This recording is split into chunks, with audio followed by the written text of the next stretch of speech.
going to leave both benchmarks today. Anyway, let me bring to the show my next guest, Youssef Alshammari, Editor-in-Chief, CMarkits. Good evening, Youssef, and thank you for joining us. Good evening, Alexandra. Thank you for having me. Youssef, I would like to start with the energy sector, as we always do. As you could hear, actually, U.S. crude stockpiles rose by Alshammari, Editor-in-Chief, CMarkits. Good evening, Youssef, and thank you for joining us. Good evening, Alexandra. Thank you for having me. Youssef, I would like to start with the energy sector, as we always do.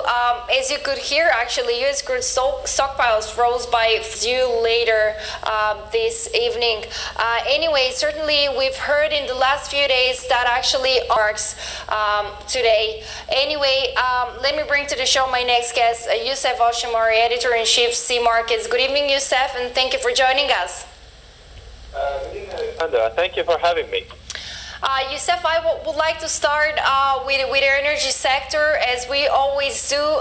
As you could hear, actually, U.S. crude stockpiles rose by 4.5 million barrels, which is pretty much of an important figure.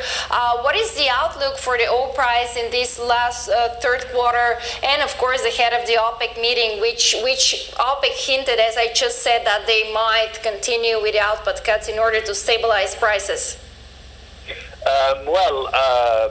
The first thing is that today's figure published by the Energy Information Administration of the United States, of course, came out of a slight surprise to the market. However, our projections at CMarkits already expected a net decline in the U.S.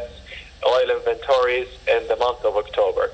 Currently, the U.S. oil inventories stand at around 433 million barrels. Our expectations for the whole year 19 is 414.6 million barrels, at which the U.S. oil inventories will stand. Certainly, this is still above than what OPEC expects. OPEC needs the oil inventories to be below 400 million barrels in order to be within the 5-year average between, let's say, of course, there's no years agreeing on, but it's possible that it's going to be between 2010 and 2014 before the inventories climbed up to more than 450 million barrels.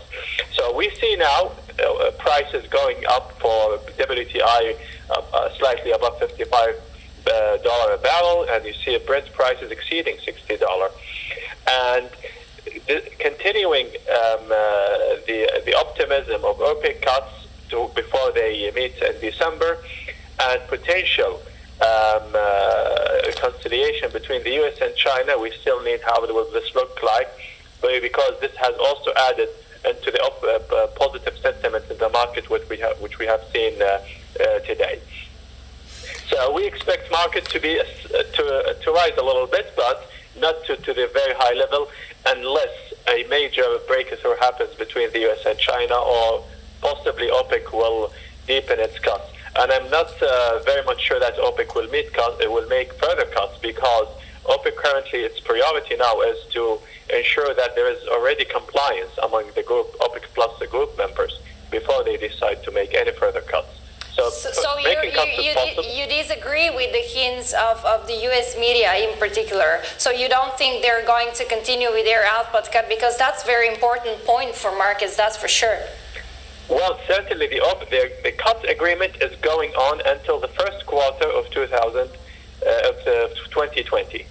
And it is highly likely that the OPEC plus agreement will continue, but deepening the cuts, that is what I'm not certain about. It means that I do not highly expect that they will deepen the cuts in December, and unless, especially actually, if we see prices above $60 for Brent. Above $60, and what about WTI, which is actually performing better compared to the Brent? Yeah, well, you see the spread between the two grades is about $5. So usually when prices for Brent rise, also price for WTI also rise. They usually follow similar paths. So So we expect the spreads between the two grades to be between $5 to $7 within the remaining months of this year. But mainly, prices of Brent are the most influential factors for OPEC crudes, because look at the crudes sold by OPEC; they're mainly closer to the Brent quality, and that's why we look into Brent prices. On the other side, I would like to touch upon another extremely important topic, and this time it's regarding politics. I would like to talk about the Brexit drama, which is going further for almost 3 years already. We saw, of course, the outcome of the Saturday vote. We saw also the outcome of the yesterday vote. And now the most likely scenario is that the European Union is going to grant an extension once again. Did you expect all of this? Did you expect what happened yesterday and also on Saturday? Because you know, everyone is so sick with this story that most of the people believe that the UK lawmakers actually are going to vote the deal. Well, it was likely, but when the deal between the UK government and the EU was agreed, I somehow was optimistic that it's going to pass through Parliament, but it seems that the opposition in Parliament is quite strong. And now we have the forces of those who want to maintain the Remain decision in the UK.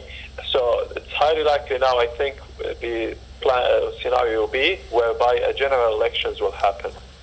So I don't expect that they will deliver Brexit by the 31st, although this is still under negotiation. But now they want to bring the Brexit bill as a new legislation, and that will require additional scrutiny from the Parliament. So that's why I'm not so optimistic that they can deliver it by the 31st. And do you think we can expect a new general elections in Great Britain? Yeah, I think so, because even Boris Johnson, he even mentioned that in today's parliamentary session, that if they cannot deliver the Brexit, then they will have to go to a general